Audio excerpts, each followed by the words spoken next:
Zo de frallie, de Kriesman die telt alle frallie even op. Dit vraagt wel om wat uitlees. Ja, wat vroeger uitlees. Hier de de kalender weer van Verrijken Vriend Zonnema met alle mooie Friese dames erbij. We staan hier alle jaar, ze staan al tussen om de Kriesman heen in september. En dat is juist hetzelfde. Het is een heerlijkheid om je tussen te staan. Dit wil iedereen, elke Kriesman wil doen, dacht ik. Ja, heel wat warm van het pakken van de vrouw. Jongen, ik zwet met de pleuren. En hoe ben je op dit idee gekomen? Nou, vroeger was een weddenschapje uit die piratenboel waar je een kalender en dit en dat hier. En hebben we wat foto's met modellen hier in de buurt. Nou, dan hebben we niet hier Oerslijn, maar er was zoveel vragen naar een andere kalender. En naar een kalender, een Friese kalender met Friese verhalen erop.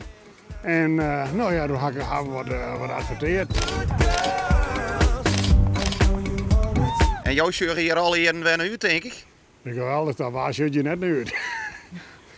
Ja, dat is super toch. Om je tussen ik ben hier alleen tussen 10 en vooral hier in de kistenbrief. Ik ben hier op handen droegen. Het kan wel zien hoe ze de Kriesman nog gaan groepen. Dus je doet je goed. Ja, en waarom met jou een Kriesmannen pakken hoor? Nou ja, dat ben ik eigenlijk bewoond voor de kriesdagen. En die zit op de voorpagina van de kalender.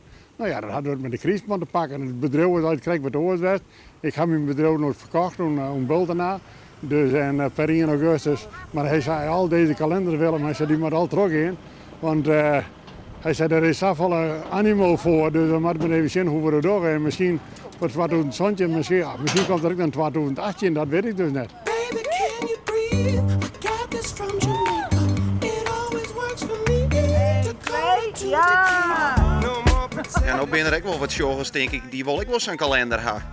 Nou, dan moet ze aan even aanmelden bij inbrengen bij mij en bij Bultenaar bij inbrengen. Die zijn iedereen, maar ja, hij zal hier, iedere chauffeur had altijd wel kalenders bij hem en machinisten wel, dus dat komt al goed.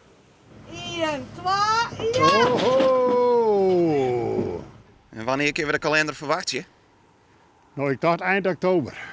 Eind oktober dan komt een eigen kalender ongeveer weer. Hoor je dat op zonnetje hebben we heel oktober altijd, maar ik doe nog een beetje naar achteren daar. Dus dan is er een eigen kalender, dat hoop ik weer. Zo, maar ik maak even de drukker en de man nog in praten, dan even om tafel, dan komt het al klaar.